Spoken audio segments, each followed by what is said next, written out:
Just give me a mic check just so I kind of know what your level is and Sure. stuff like that. What'd you have for breakfast? 1, 2, 3. How's that? Eggs and bacon. Nice. Eggs and bacon? What about you? Are you fasting or are you still Yep, eating? still fasting. Waiting for 12. Waiting for 12 to we'll eat. probably go past it, so I'll get hangry towards the end.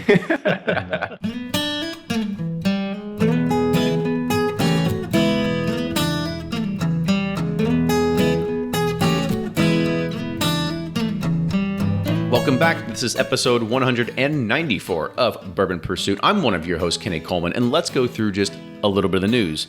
Henry McKenna was the rising and shining star once again at the San Francisco World Spirits Competition that just wrapped up this past week. If you want to know more about it, go ahead and check out Fred's blog at fredminnick.com because Fred is a judge there. But if you want to know more about the competition, go check out our past podcast episode 144. It features the chairperson, Anthony Dias-Blue, that really goes in and talks about what do these medals mean and what you can really expect from it. You can get that in our show notes. Tim Niddle, he was a guest back on episode 88, where he talked about Bourbon 101 during our Bourbon Back to Basics series. He's partnering up to bring the first ever Bourbon and Thoroughbred Infused Lean Management Training and Certification course. It's kicking off April 22nd and 23rd, 2019, and it'll be hosted by the Celerity Group. The kicker is there's only 15 seats available, so if business management and lean certifications are sort of your thing, go get information and your tickets at celerity.com/lean. Now, you may or may not have heard there's a little rumor going around that there are no more Knob Creek private selections that are going to be happening until 2020. We need a little bit more confirmation of the story, but so far from our sources is that if you're on the calendar for a barrel selection in 2019, you're going to be okay. However, no new reservations are being made at this time. I'm going to give a shout out and say thank you to Bill and Timothy over at modernthirst.com for inviting me over to talk about our private label Pursuit series. You can hear more about our vision and goals for this label, as well as in-depth reviews of episodes 5 through 9 on the video over at modernthirst.com, or you can find it linked within our show notes. Starting a new bourbon brand is tough, especially when you're in the backyard with the biggest dogs in the industry. However, Kaveh Zamanian saw a hole in the market where he could bring new mash bills and new experiences to bourbon drinkers. As the founder of Rabbit Hole Distilling, he's faced some tough criticism, but he's taking it head on in this episode. We talk about the startup hustle, contract distilling, pricing strategies, their 5-year roadmap, and a lot more. This podcast is also brought to you advertisement-free from Rabbit Hole Distilling. Now, we can't forget Fred, so here is this week's Above the Char. I'm Fred Minnick, and this is Above the Char. And that's the sound of kettle brand potato chips bourbon barbecue. I saw this on Instagram the other day, and I thought to myself, I have got to get this. Now, I'm not normally a sucker for all these fast food barbecue sandwiches, and when you see barbecue bourbon on some kind of random bologna, or you've got, whatever. There's all kinds of stuff out there that's putting bourbon on the label. I mean, for God's sakes, there's a gin company aging denim in former bourbon barrels, and they're putting bourbon on the pants. So you're seeing it everywhere. But I was really intrigued by these potato chips because I love Kettle. I mean, this is like my favorite potato chip company. So I had to get a bag, and I'm going to taste it live here. Well, I guess it's not live, but I'm going to taste it right here. We'll see what it tastes like. Well, first of all, this bag is not easy to open. I think you gotta... Yeah, here we go. It's got one of those little tear things. There you go. All right, here goes. Now, they're not ridged. They're like basic, potato chips, like a Lay's. It smells like a barbecue Pringle. It's still really nice.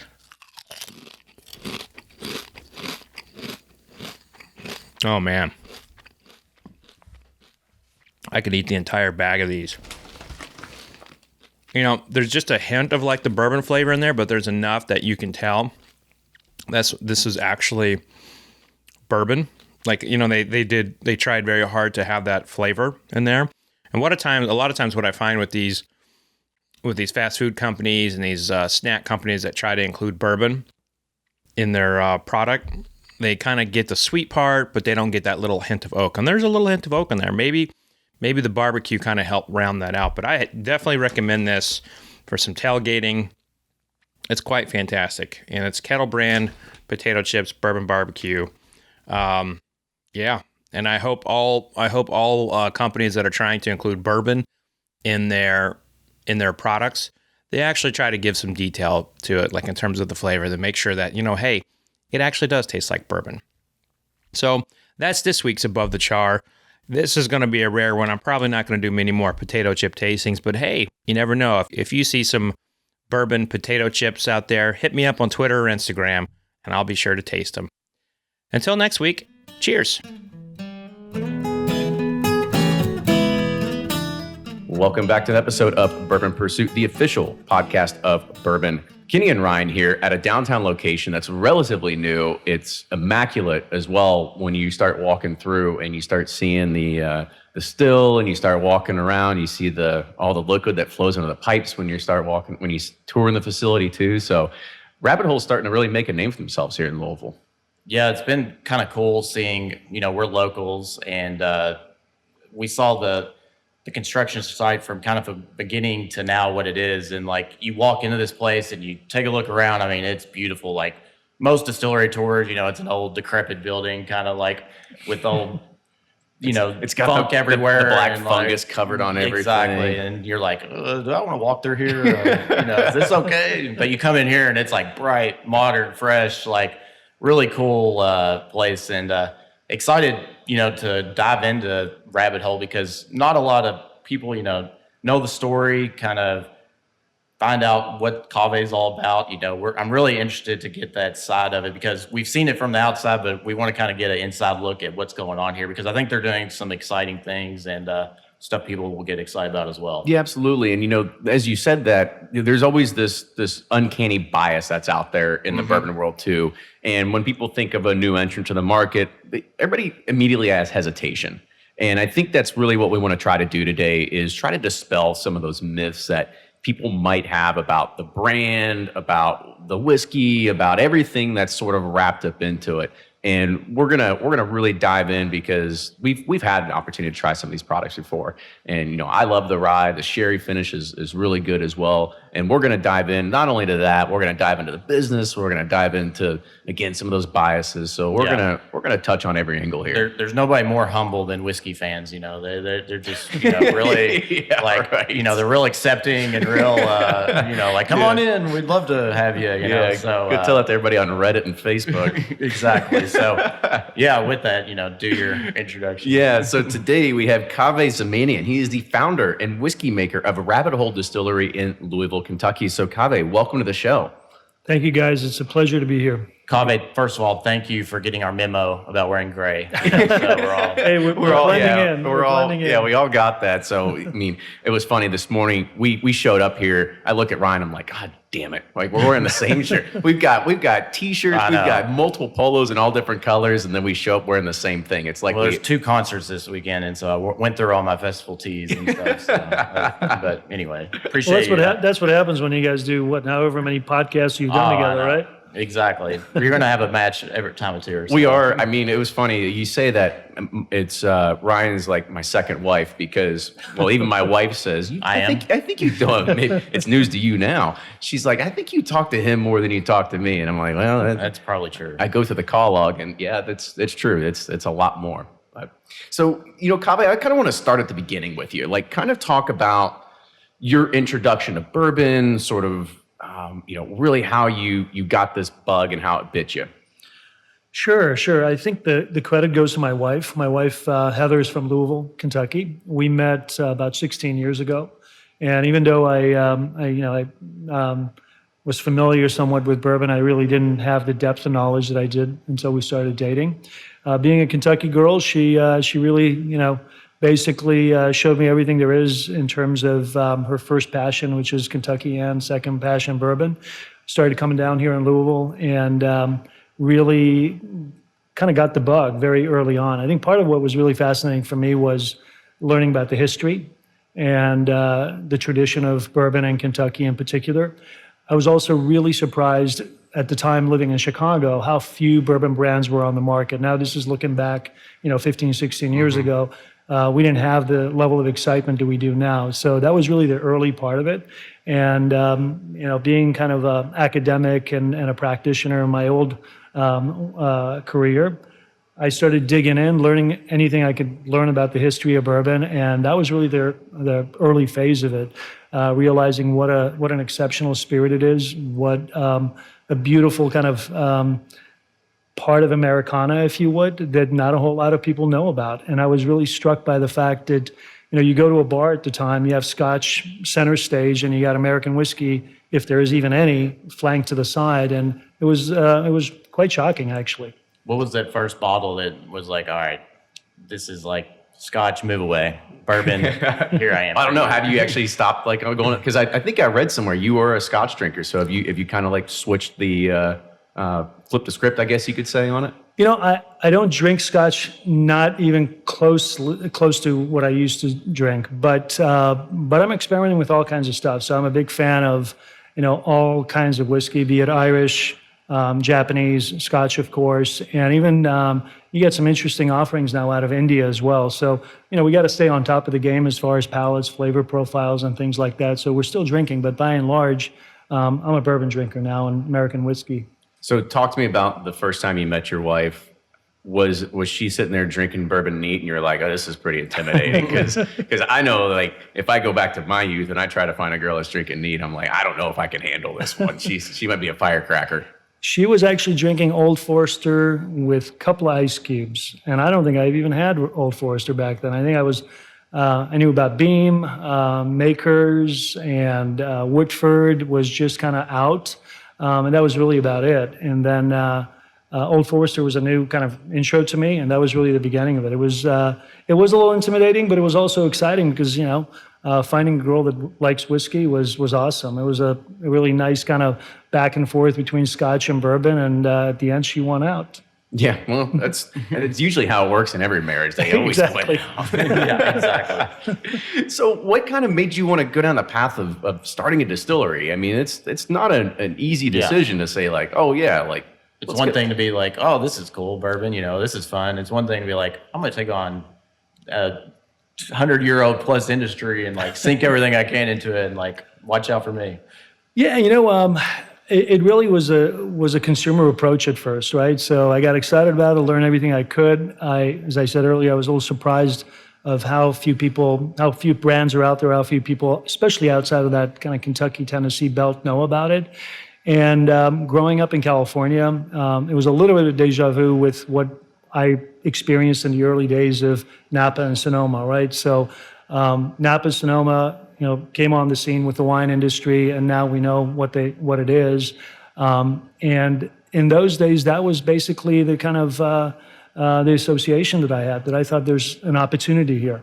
And then the other piece of it is that I realized there's a lot of monotony in terms of the offerings, right? So at the time, you had 4 or 5 distilleries, essentially a handful of distilleries making 95% of the products out there, if not more, and realized you got basically the same liquid in a different bottle, different package, and that was really the kind of aha moment that I can probably do something that's unique and stands apart and it's distinct, and it's also contributing to what's out there.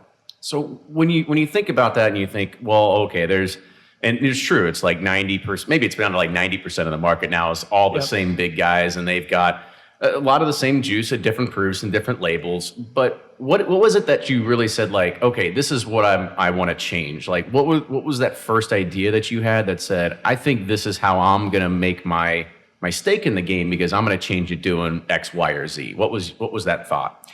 It was more of a process than a kind of an event. So it was a series of aha moments. It started with that recognition that you got a lot of monotony. I think, again, having that reference to beer and wine, I felt that here's an opportunity where that I can do something different, and digging into the history realized back in the day, pre-Prohibition in particular, you had well over 200, 300 distilleries here in Kentucky, and then just as many different types of recipes of bourbon. So that variety really kind of went away through consolidation post-Prohibition. So that was the beginning of saying, okay, now let's start playing around with different stuff. And I took a page from the craft beer guys, honestly. I think the fact that they started experimenting with different malts and hops and grains and things of that nature was really the beginning of saying, I can probably do something that's a little different. Now, the beginning of it was pretty humble. We were just planning on doing pot still, a small operation that grew into what it is now. But that's generally the way it started. Who's the first call you make when you're like, all right, I'm going to start a distillery? Who do you reach out to and you're like, all right, help me get down this path? Like, where do you get that ball rolling? That's one of the advantages of being in Louisville. So the folks in Louisville are really, really friendly in the industry. So one of the first folks that I talked to is a gentleman named Larry Ebersol. Larry was the master distiller at Pernod Ricard for years. He built the Wild Turkey Distillery. He was at MGP, and he's of the same vintage and same class with Jim Rutledge and Dave Shurek. So after I met Larry, got an introduction to Dave and Jim, and there's also another gentleman named Richard Wolf, who was very early on a consultant. And these folks really embraced me, took me under their wings, and we would just go around and talk about bourbon, talk about whiskey, and their generosity really was the door that opened up, taking me in the direction of, okay, now not only just start reading some books, but maybe take some classes and go to different distilleries and learn what's the kind of inner part of this operation, basically. Yeah. So, talking is one thing, but I think the other thing is, Ryan, Ryan's a big guy. Big guy. I'm a big guy. He's a big guy. He's a big business guy. Fasting. But he loves business. He also listens to other business podcasts. And so I guess the other thing is, like, when you're starting to go down this path, how do you get that ball rolling? I mean, was it finding investors? Was it sourcing liquid? Like, for you, like, what did that look like? Yeah. So for me, the first step was to find a distillery that would make my recipes for me, because after that initial period of experimentation with these guys, learning about it and playing around with different recipes, the question was, which route do I want to go? Do I want to go with the traditional route where a lot of new brands do, which is sourcing liquid? Or am I able to find a distillery that would essentially make my recipes for me, which is the contract distillation route? And this is now, 7 years ago when I incorporated the company. It was really hard to find a distillery that would contract distill.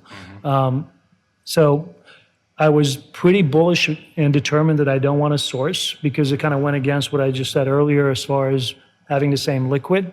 And after a few years of just scouring the state, I was fortunate enough to find a distillery that would make those recipes for me. So that was really the first step. The initial seed money from a business standpoint was all personal. And once I got the contract in place, got a few family members involved, and just very typical of most startups, you got family and friends that are stupid enough to put their money in first. It's like the 3Fs, family, friends, and fools. That's right. That's right. Yeah. No, and I owe a huge debt of gratitude to those guys who believed in me, and then after that, then we started really kind of getting serious about the scope and the scale of it, and started having to go out there and raise money for the larger project. One question I always have for founders and entrepreneurs, like, I'm sure, and it's probably just like in any business, but talk about dealing with.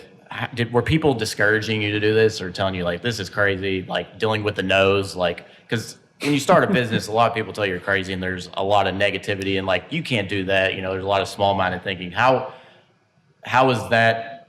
How did you approach that, and how did you push past that to make this a reality?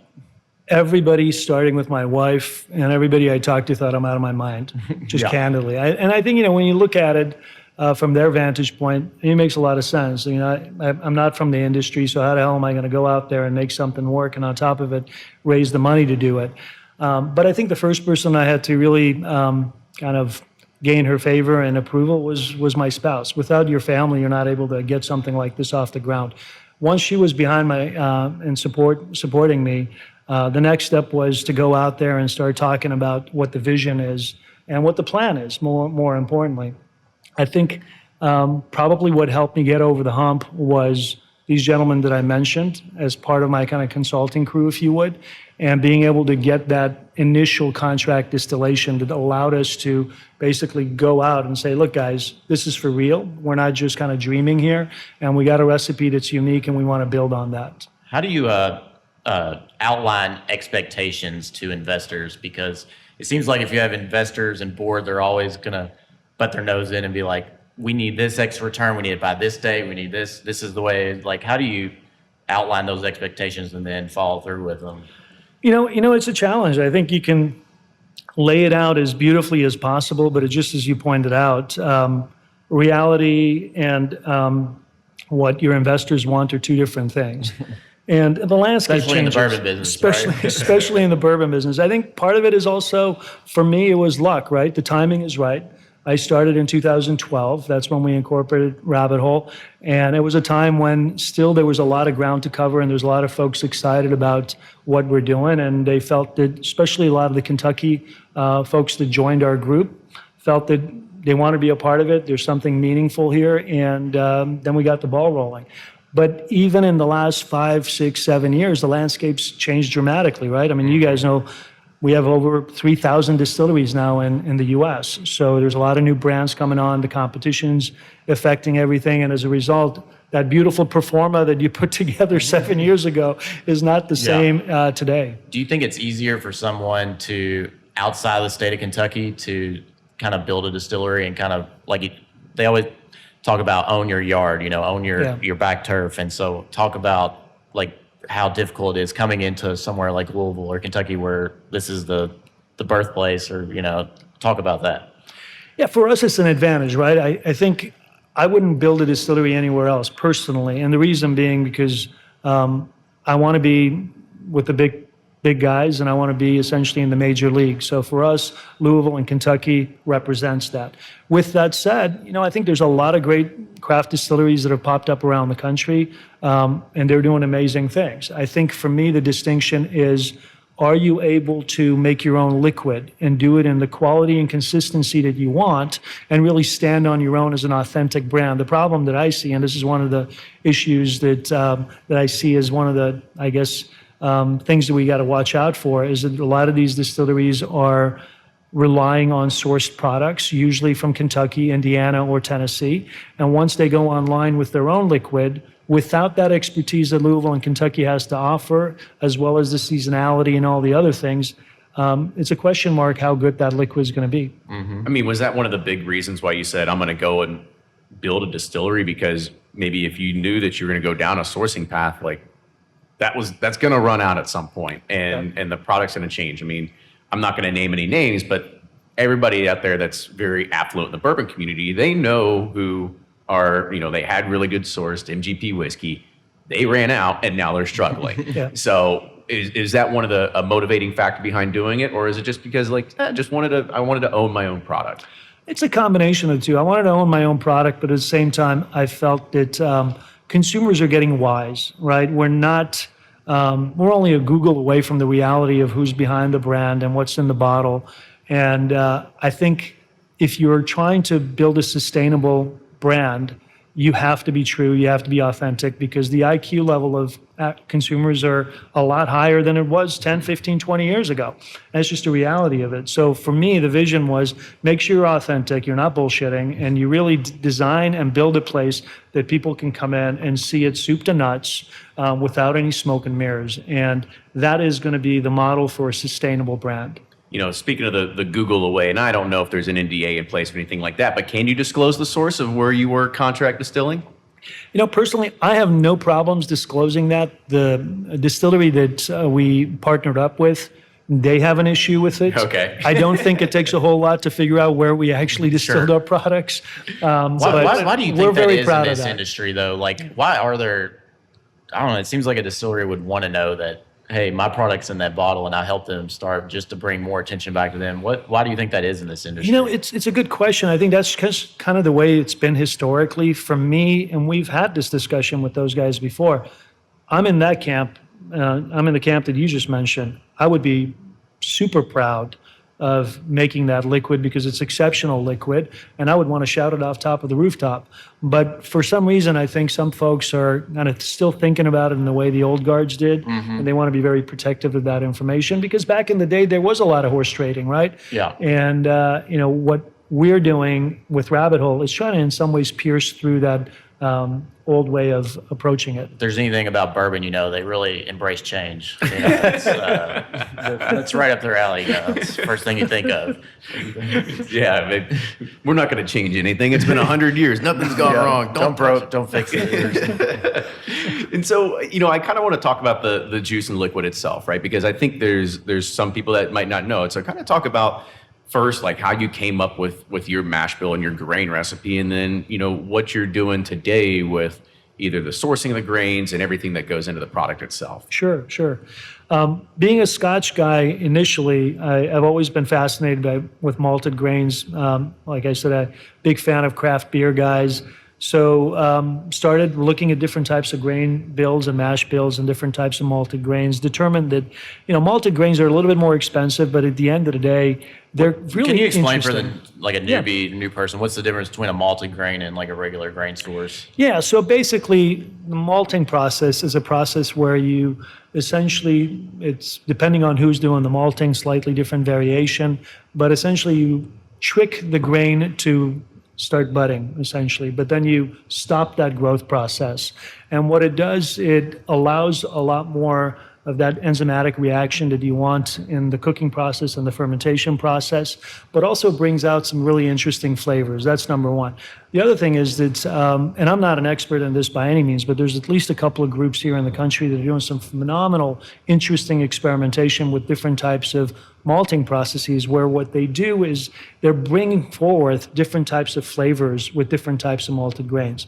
So as an example, with our 4-grain bourbon, which is the bourbon that we currently have on the market, it's 70% corn, 10% malted wheat, 10% malted barley, and 10% honey malted barley. Now, honey malted barley is essentially barley, but again, through this proprietary process that these guys use, brings out some little bit more sweeter honey-like notes, if you would.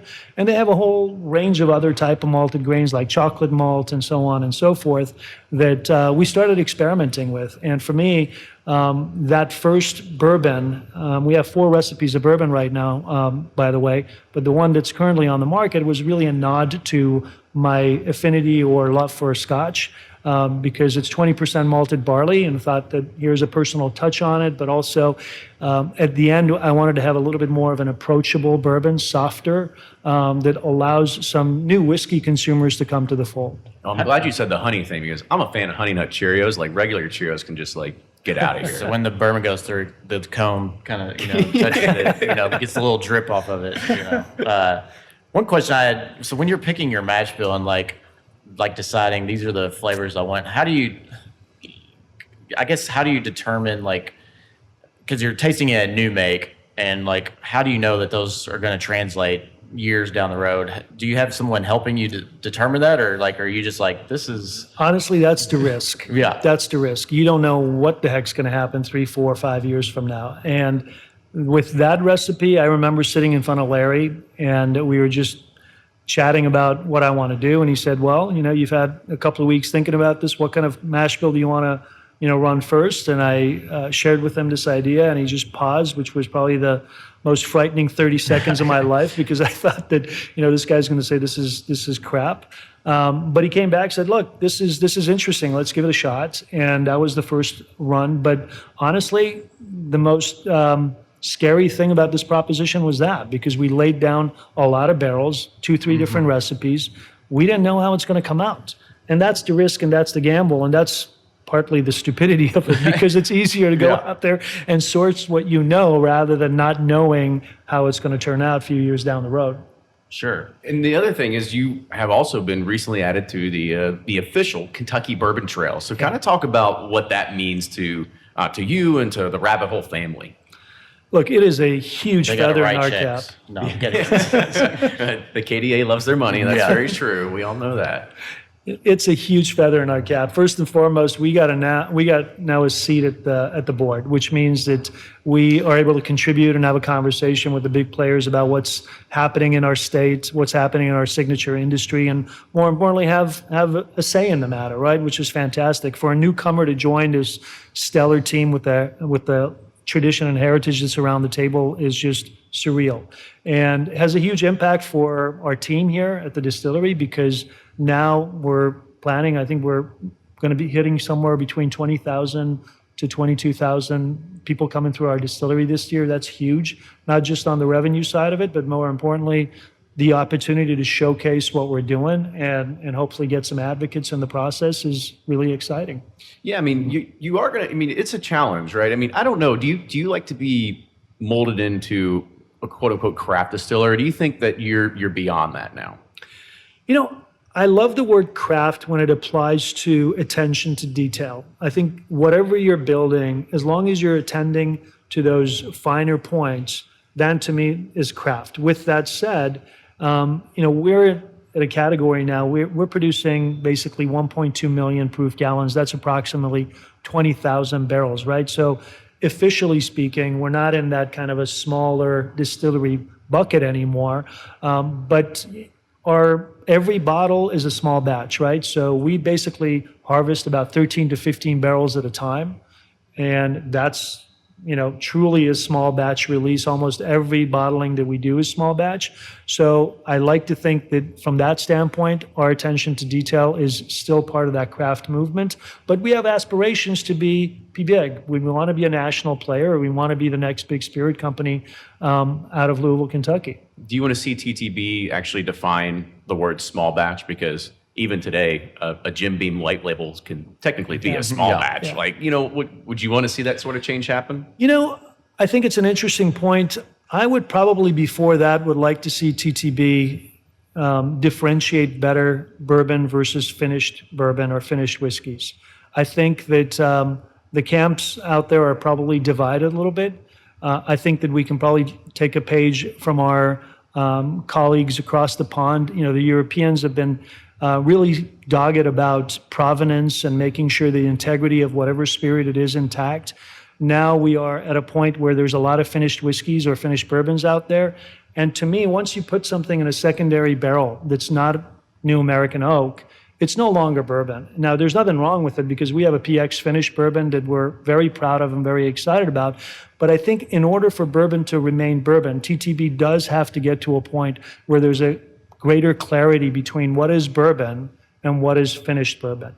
Otherwise, I think consumers will get confused because, ultimately, finished bourbon ends up being in this catch-all category of distilled spirit specialty, where you can add flavoring, you can do all kinds of stuff to it that is not indicated on the label, and the consumers don't know about it. So you're not adding any more honey to it after it's done. We don't. Okay. We don't add anything, my friend. Nothing's added. That's the whole point. Because we take a lot of pride in what we're doing and making sure everything is essentially is just simply distilling the grains, putting in the barrel, and that's it. No added flavoring, no added coloring, none of those gimmicky stuff. And so this is an awesome facility. I think I read somewhere it's like $15 million that was invested to build this. Is something like that correct? Yeah, actually, for the building, $15 million, and if you add the equipment and everything, soup to nuts, $18 million. And it keeps going. It keeps going and going and going. Yeah, there's a ceiling tile that has to be replaced, or so. It's just maintenance. But the other thing is if you're trying to make this a full blown distillery, an event destination. What are you trying to do different that would entice people to come and visit Rabbit Hole when they are coming to the Kentucky Bourbon Trail? Yeah. Well, aside from an attractive building from the outside, what we're trying to create is an immersive experience. I want folks to come in here, first and foremost, to get excited about manufacturing. We talk a lot about American manufacturing, but manufacturing is not made sexy, and I wanted to make manufacturing sexy. Mm-hmm. So when you come in here, the design elements are there to get people excited about what we're doing here and what's happening in Kentucky as far as the process of making great whiskey. And then second of all, I want them to have a fully immersive experience. So when you go in, you are literally raised off the manufacturing floor. You have a full sensory experience, smells, sights, sounds, everything. So at the end of it, once you've tasted the products, you've experienced it, you walk away with your head up high, proud of not just Louisville, not just Kentucky, but really bourbon and American whiskey. I want bourbon to be front and center in every bar in America. I do not want it to see flanked to the side of Scotch ever, anywhere. Sure. So there's another, maybe it's a tough question. That's kind of really I want to get with this. And this kind of goes, about you. And when people might see the name, Kaveh Zamanian, do you think people in the general public have an unfair bias? Because you're not John Smith. Sure. If I don't remember correctly, Iranian descent. Yep. So kind of touch on that for us a little bit. Sure. Yeah, I think personally, I've never experienced any bias or prejudice, which is really, it's a testament to, again, the folks in Kentucky and in Louisville. Beyond that, honestly, if there's any reactions, again, I'm not familiar with it. With that said, I think that in some ways, ironically, it's actually in line with the history of bourbon and American whiskey. The entire American whiskey is predicated on story of outsiders and the people that are essentially unsung heroes, right? So if you think about Mary Dowling as an example, Mary Dowling was the first woman who owned a Kentucky bourbon distillery. Nobody really talks about Mary. Nobody knows about her. Or Bertie Brown, who was an African-American woman in the frontier in Missouri, not only making whiskey, was selling whiskey, right? So, or there is another gentleman, Jokiki Takamine. This is a Japanese American who ended up in Chicago and was on the forefront of all the stuff that we're doing in terms of science of distillation with the impact of yeast on enzymes and so on and so forth. These are all people that, have been part and parcel of the industry, but nobody knows about. So for me, it's actually an opportunity to come to the fold and say, look, I'm proud of my heritage. I am proud of being an American. And more importantly, I want to be a part of this movement that, just like Johnny Appleseed, we're going out there spreading the gospel and telling people about what an American spirit really is about. Yeah. Do you find it difficult because you don't have that connection to whiskey except recently, through your wife? Like most people starting up in the distillery, they have like some family lineage or something. Or in their background. there's one beam in everywhere, Yeah. right? Like where's the beam? Where's the beam around here? Is he Do hiding the on 6 wall? degrees of Jim Beam, Well, everybody's tied back to it. I mean, look, in Kentucky, you can't be from Kentucky and not have some kind of a connection to whiskey making, right? Everybody traces their ancestry in one form or another to whiskey. And I think from that standpoint, do I have a disadvantage?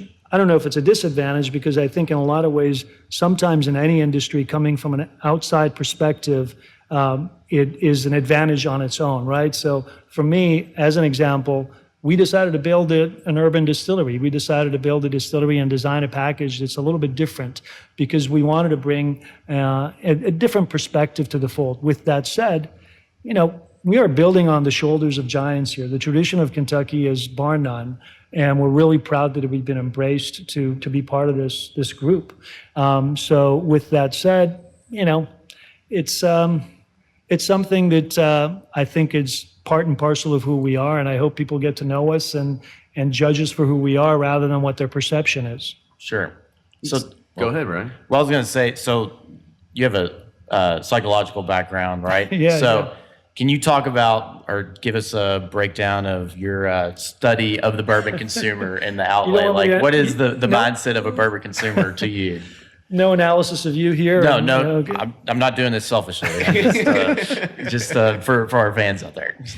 Well, let's see. I don't know about the bourbon consumer so much as I think it's about what we're doing and what we're trying to create here. I think this goes back to maybe an earlier point you guys made. I think what is a differentiator for us is that I've been mindful of creating a space where we can create new things, right? I think as a psychologist, I learned for years, most of the people again came to my office for one reason or another were stuck.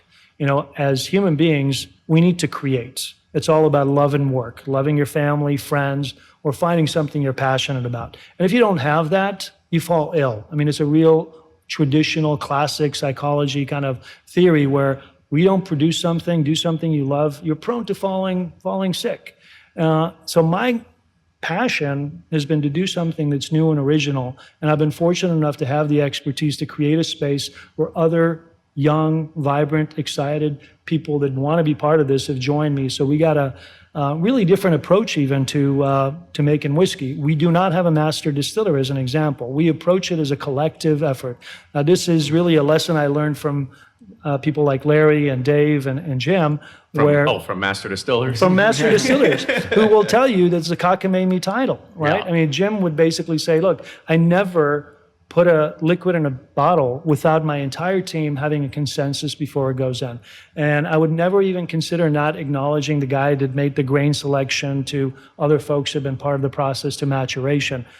And that to me felt like it's something that I want to embrace, because master distiller in a lot of ways is a term that designates an individual hero. And we want to highlight all the heroes in this process. Obviously, it starts with my story, but what's happened, we have over 200 years of industry experience on our distillation team.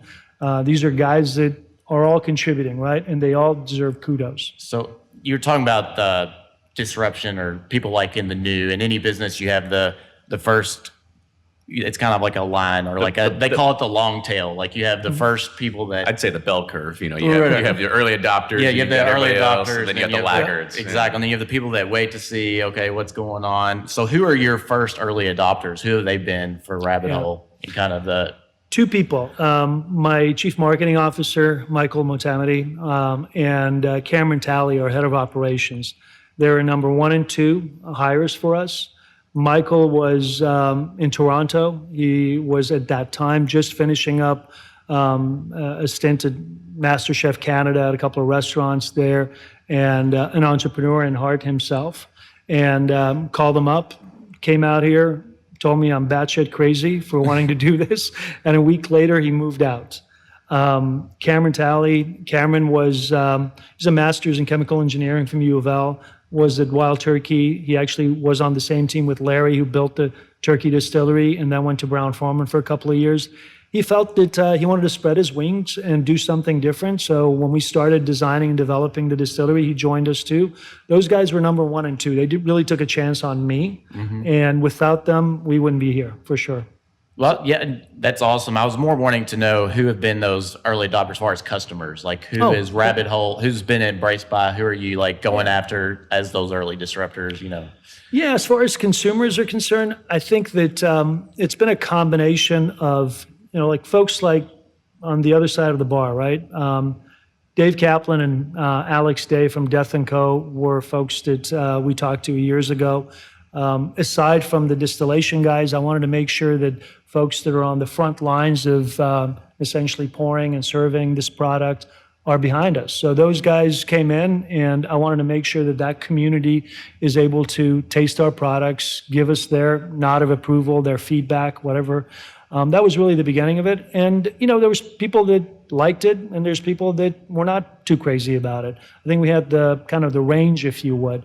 Our ultimate goal has been to kind of go after some folks that are new to the fold. I think the toughest consumers initially, especially being in Louisville, were folks that, are connoisseurs, if you would. The people that have identified their brand and they don't want to, they have a high standard, if you would, and it's really hard for them to embrace a name, a new name, especially an outsider coming in. Do whiskey geeks annoy you, or connoisseurs? As somebody new, I can just imagine just like, well, you have a product and you have a focus, like you said, and I'm sure it takes some thick skin. Well, you can't please everyone, and you got to at some point you got to be like, well, this isn't the product for you. We're not going after you. So, like, I guess talk about dealing with the negative feedback from those connoisseurs who like maybe haven't given you a fair shot or whatever.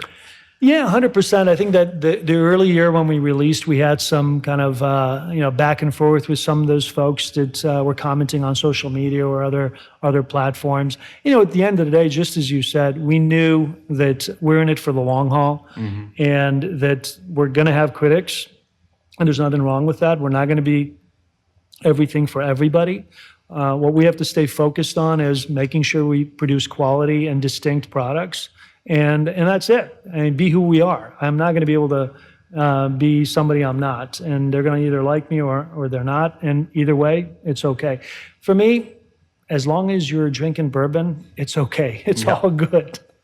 And so, yeah, kind of dovetail onto that. Let's talk a little bit about the pricing aspect because, you look at the economies of scale that larger distilleries have had the luxury. They've got time, they've got stock, and, this is something that we see in a market where people are trying to, whether they're trying to recoup funds of putting out a product that's either maybe not mass market ready or anything like that. Kind of talk about your strategy that went into pricing your products, because I think at the lower end it's around 45, and then sometimes depending on the country it could be somewhere around 70. So kind of talk about that.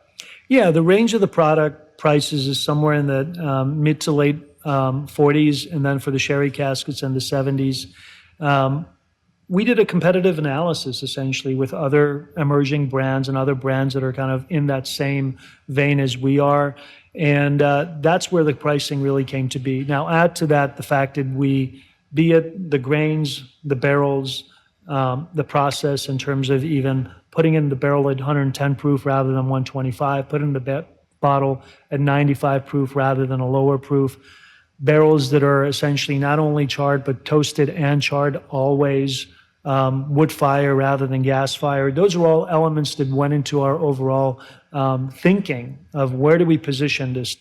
Now, I'm really proud of the products that we have out there, and I think that the price point compared to what's out there is fair and balanced. Now, I know that not everybody is going to like that or agree with that, but I think once we tell the story of what goes in the bottle, what goes in the liquid, what goes in the products, then I think it's a different proposition. And I think we've had more and more folks come and say, okay, now it makes sense why you're placing it over here. Let me show you my P&L and you'll figure it out why it's priced like this. Like, it's not just some random number thrown out there. That's right. But at least from what I understand, most of the whiskey is around 2 years old. No. Now, our initial release was a little bit about 2 to 2.5 years old. And let me tell you a little bit about the thinking behind it, because I would have never released it if I didn't have particularly Larry's kind of thumbs up, if you would, because I really value his expertise and input.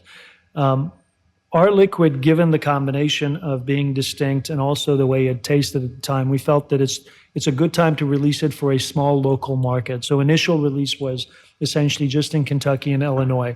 Illinois being my hometown of Chicago, and then Kentucky being our hometown here. And then slowly we grew. So now the liquid in the bottle is basically approaching 4 years old. It's about 3.5 to 4 years old on average. And that's where it is. And we're, by the end of this year, we're having basically 4-year-old as an average moving forward. I think part of it was, the reality that there's a little bit of a pragmatism into it, that after 5-6 years, it's time to, if the liquid is good, go to market, but go about it in a measured way. And part of it was the reality that we felt that as a team that it's distinct and can stand on its own. And so I guess one of the other things is, believe me, Ryan and I, we've gone down this path. We know that new labels are expensive. And if we look at like what Peerless has done. So Peerless started off with a 2-year rye, and then now it's a 3-year, and then they age state it as they keep going. Is there something that's prohibiting you from putting the age statements on the bottle? Well, the age statement is on the back of the label. We don't put it necessarily on the front, but on the back label, it indicates exactly how old it is. It's going to continue as long as, we have our products. I think age is something that's relative for me. It really depends on who's making it, what's in the liquid. There's a lot of variance between products. And I think one of the things that for us is really significant is in the barrels. I did a lot of experimentation looking at barrels that are gas-fired, not toasted, and barrels that are toasted and charred and wood-fire. I can't tell you, and I would love for you guys to experiment with that and see it if you haven't already. It's night and day. Mm-hmm. A 2-3-year-old toasted and charred barrel with wood fire, the color is, your listeners are not going to be able to see it, but it's closer to our gin as opposed to what we have. So the flavor, the color, the readiness, if you would, is much closer to where we would like it to be than if I was using a different type of barrel and maturation process. Do you think that you're finding some appeal to those whiskey geeks, those whiskey enthusiasts, or what do you think is something that's an angle that people can really latch onto, that they can say, you know what, let's give this a try? Yeah, let's go on the journey with you. I don't know if there's a particular angle other than being able to talk about our story, and the story being essentially trying to take a tougher path to create genuinely a unique product, right? If you want a high rye bourbon or a blend of high rye bourbon from MGP all day, you can go get it with a lot of different brands. If you want a product that's truly unique with grains that you've never seen before, with a combination you've never tasted, with the type of barrels we're talking about or type of barrel entry and so on and so forth, then this is an interesting proposition. Give it a shot and see what you think. So I also kind of want to touch on your relationship with Death and Company or Death and Co. What do they go? Is it Death and Co? Co, yeah, Death and Co. Yeah, I was like, the company might be a little bit too long there. But kind of talk about your relationship with them and what they're bringing to the table for you too. This is an overused term, but creative partners is really, at the risk of being corny, they've been solid creative partners for us.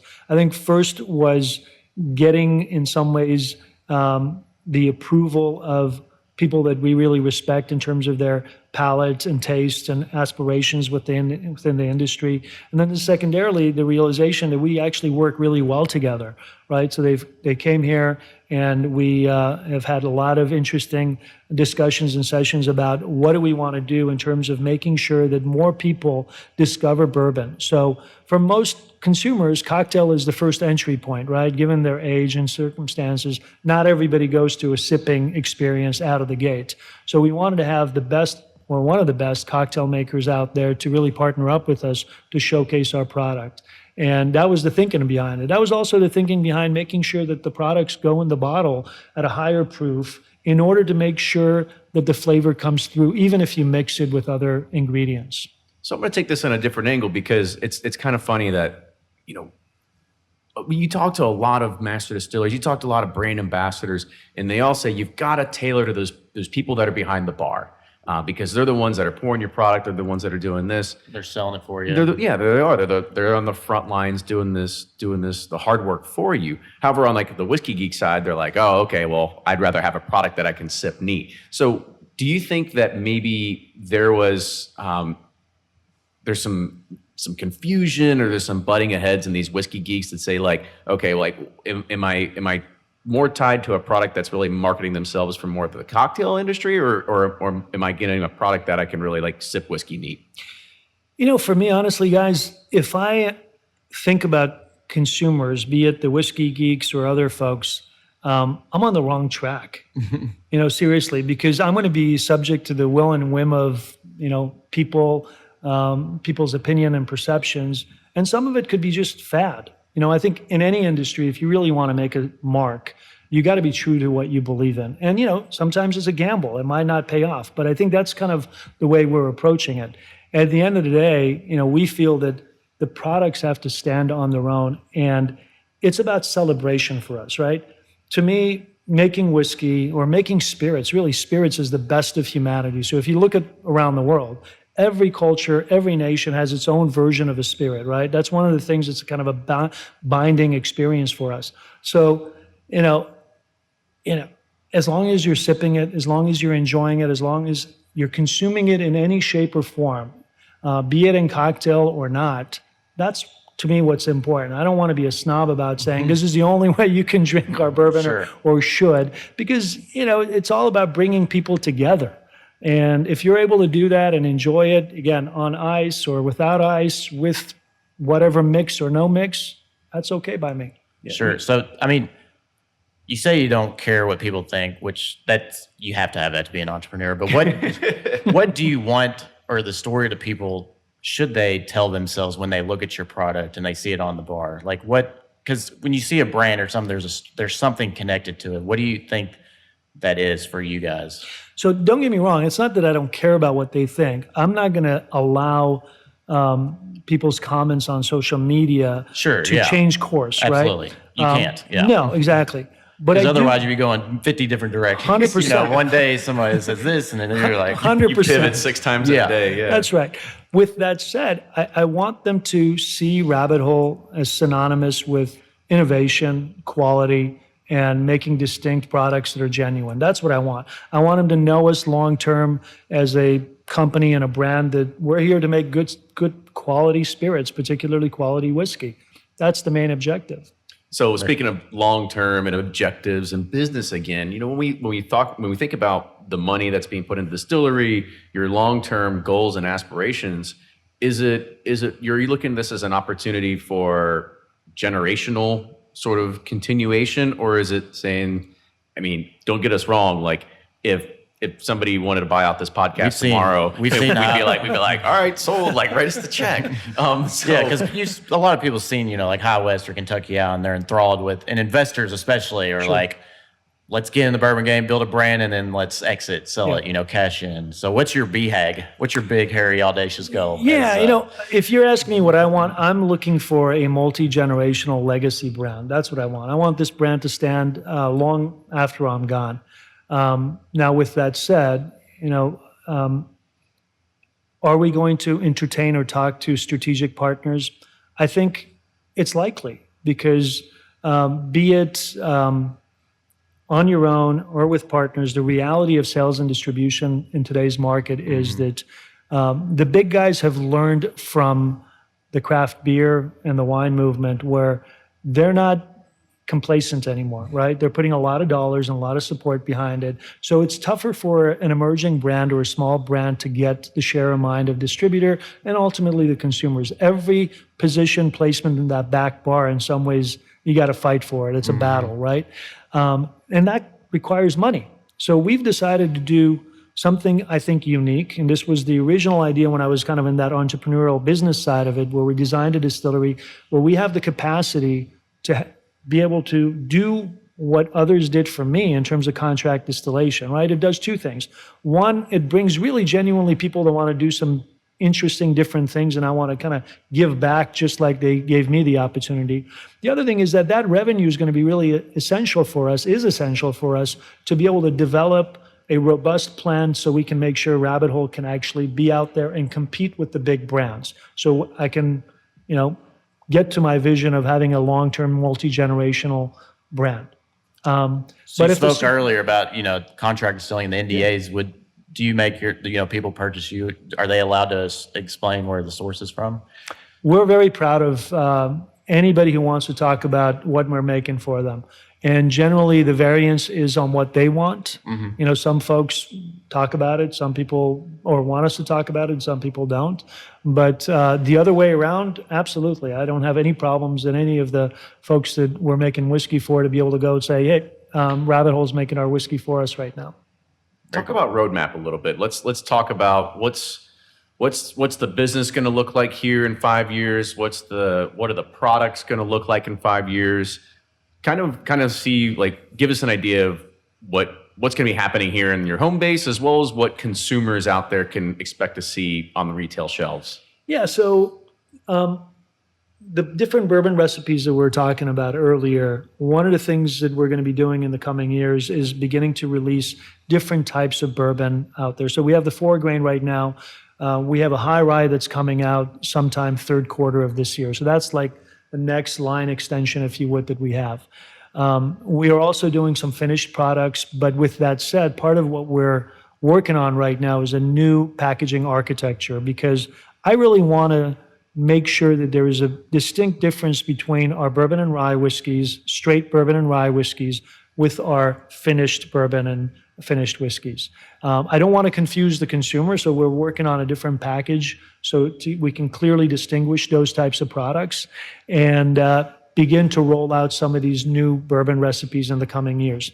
We're also looking at a cask strength release in the fall of 2019, this year, and those are kind of the immediate stuff, but long term, I'm hoping in the next 5 to 10 years, we are helping consumers, just as it happened with beer and wine, are able to get more and more educated, know the difference between, let's say, a wheated bourbon versus a high rye versus, a 4-grain, and ask about, well, what's in this 4-grain, so on and so forth, to really elevate even more the level of IQ of whiskey consumers. Will it all be under like the Rabbit Hole name or brand, or will there be like different brand names for Yeah, those all different? the bourbons are going to be, and ryes are going to be under the Rabbit Hole brand, and that's really the premise. Now we are doing some other experimental stuff with different types of spirits. You know that we have a gin that we are finishing in our rye whiskey cask, and we are experimenting with some clear liquids as well. I think that even though vodka is out. I was like, Fred's ears just perked up. Yeah, there. we're going the other direction. We didn't start using vodka,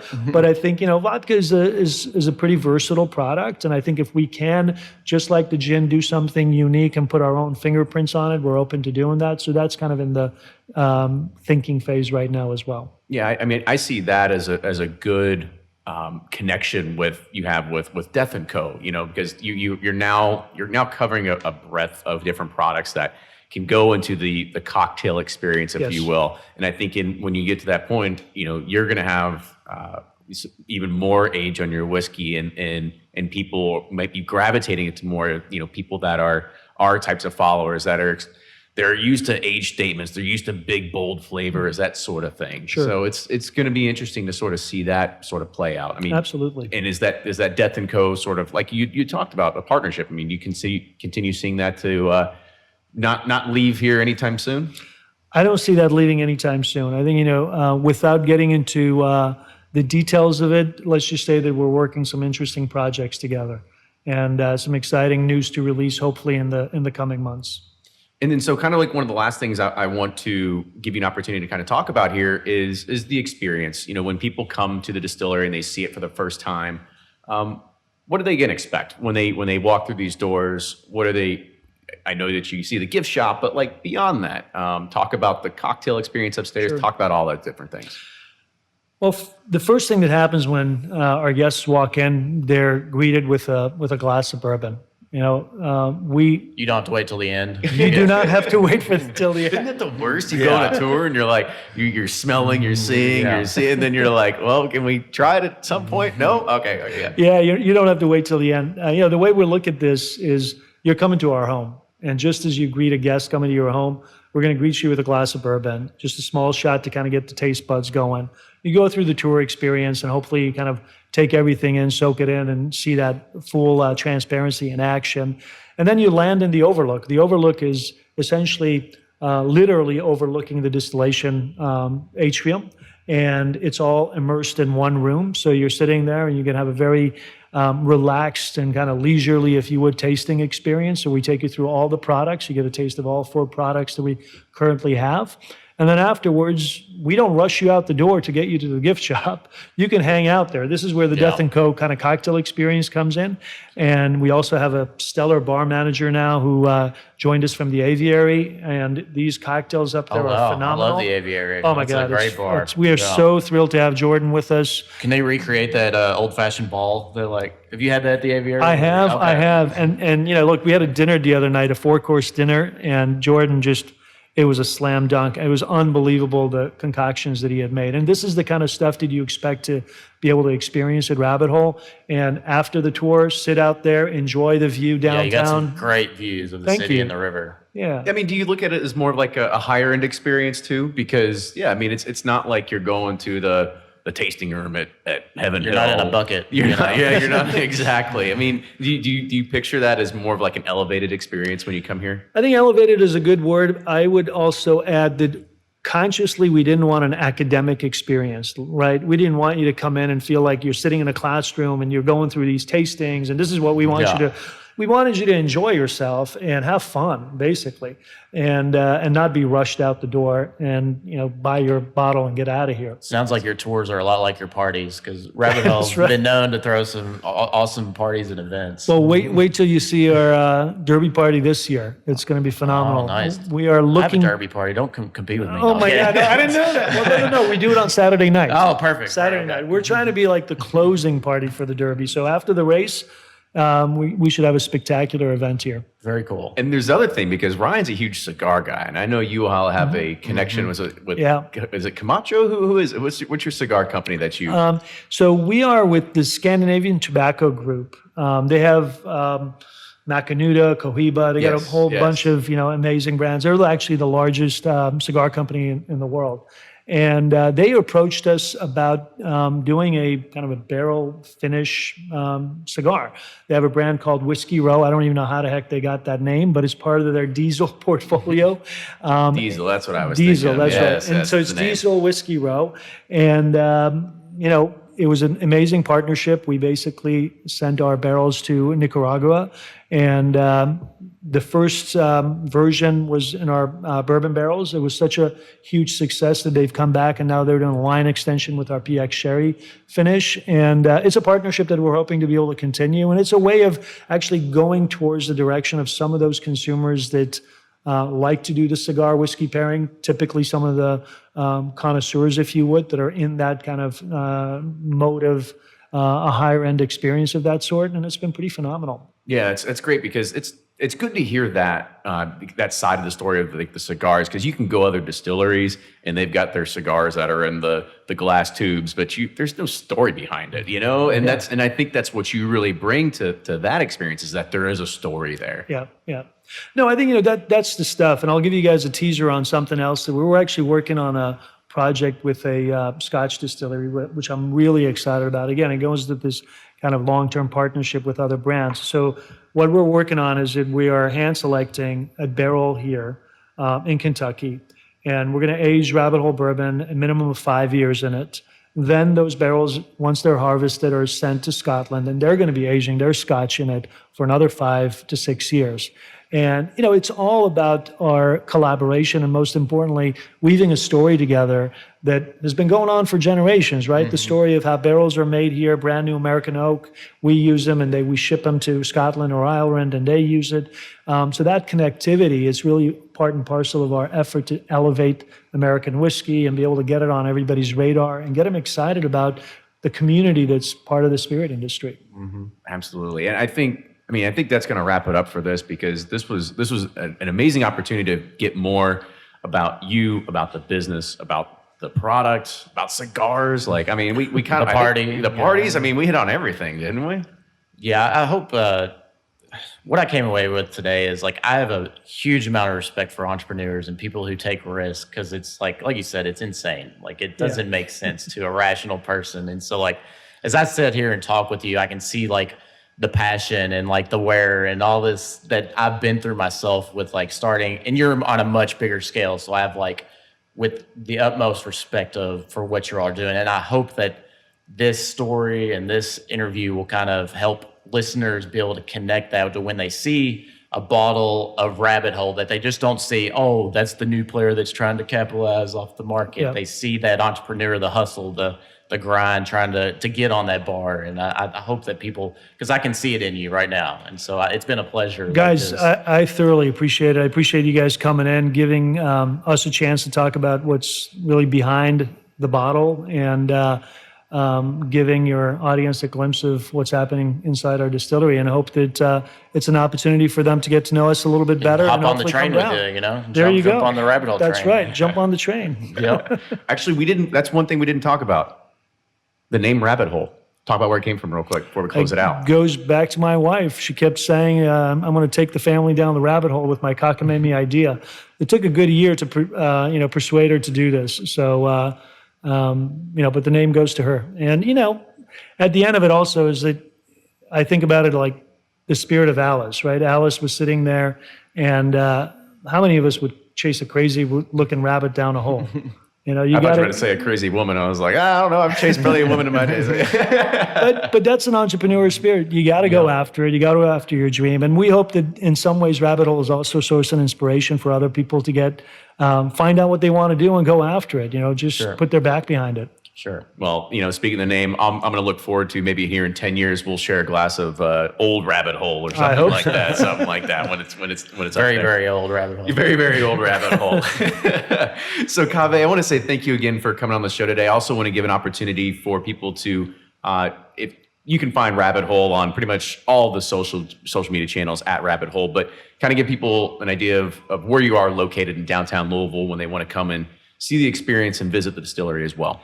Yeah, 711 East Jefferson in Louisville, Kentucky. We can also, You can also walk Market as well. We have an entrance both on the back through the back alley on the Market side, but our main entrance is 711 East Jefferson. Yeah, so make sure you're visiting here when you go and visit everywhere else around Louisville or touring around, because it's an impressive facility, and I think perfectly situated and everything around downtown Louisville. Yeah, and it's going to be a different experience than you're going to see going to any other places that are downtown too. So, like I said, you've got that modern kind of chic feel to it versus some of the things that are a little more industrial. Exactly. So it's really good. So Kaveh, I want to say thank you again for coming on the show today, and make sure you follow Rabbit Hole on all those social media channels. Make sure you follow us, Bourbon Pursuit, on Facebook, Twitter, and Instagram. And if you like what you hear, try to support us as well.